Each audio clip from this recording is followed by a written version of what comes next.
Hello student, मैं सौरभ कोहली आपका स्वागत करता हूं अपने यूट्यूब चैनल में। आज हम चर्चा करेंगे क्लास 9th के सिविक्स के चैप्टर 3 का, जिसका नाम है चुनावी राजनीति। तो चलिए शुरू करते हैं।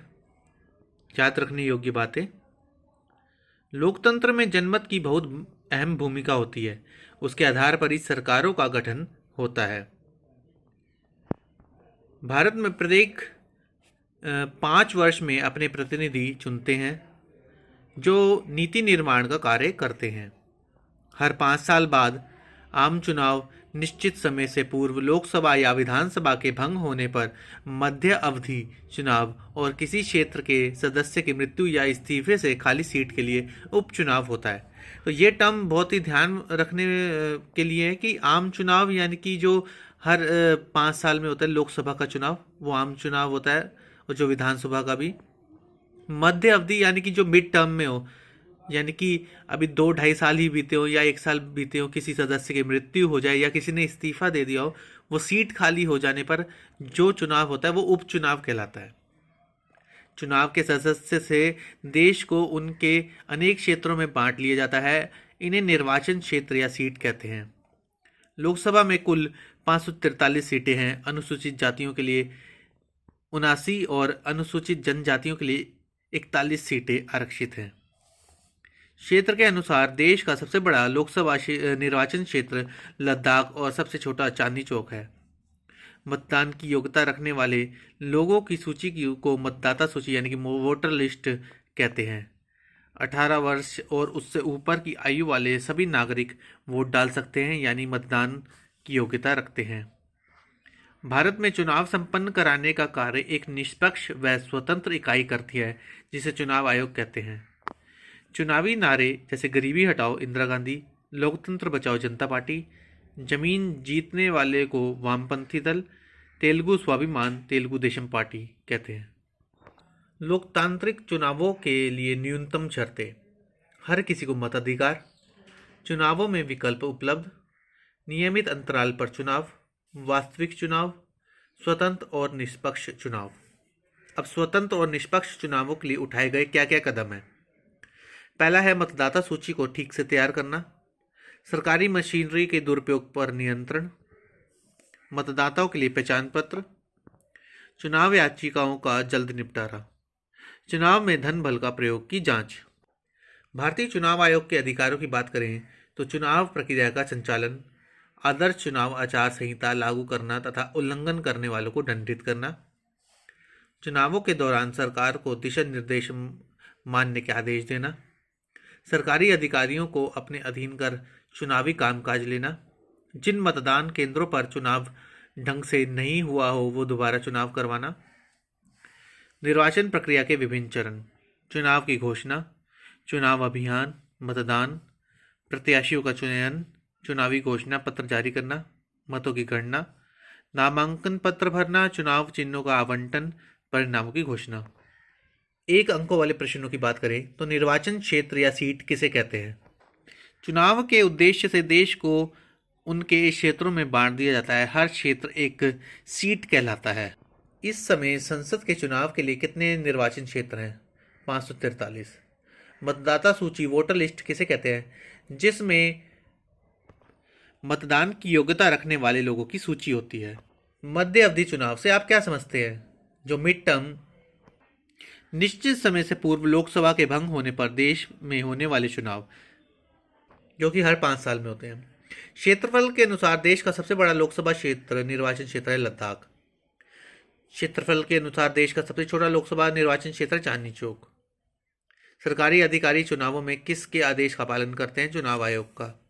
लोकसभा में अनुसूचित जातियों के लिए कितनी सीटें आरक्षित हैं? 79। लोकसभा में अनुसूचित जनजातियों के लिए कितनी सीटें आरक्षित है? 41। निम्नलिखित रिक्त स्थानों को भरिए। गरीबी हटाओ नारा इंदिरा गांधी ने दिया। लोकतंत्र बचाओ जनता पार्टी ने दिया। चौधरी देवीलाल ने लोक दल नामक पार्टी का गठन किया। भारत के आम चुनाव हर 5 साल बाद होते हैं। भारत में मतदान के लिए मतदाता की आयु 18 वर्ष निर्धारित की जाती है। अब हम बात करेंगे 3 से 5 अंकों वाले प्रश्नों की। पहला प्रश्न है, लोकतांत्रिक चुनावों के लिए जरूरी न्यूनतम शर्तें कौन सी हैं? लोकतांत्रिक चुनावों के लिए जरूरी न्यूनतम शर्तें हैं: हर किसी को मताधिकार, चुनावों में विकल्प उपलब्ध हो, चुनाव का अवसर नियमित अंतराल पर हो, वास्तविक चुनाव, स्वतंत्र और निष्पक्ष चुनाव। दूसरा प्रश्न है, आम चुनाव और उपचुनाव में क्या अंतर है?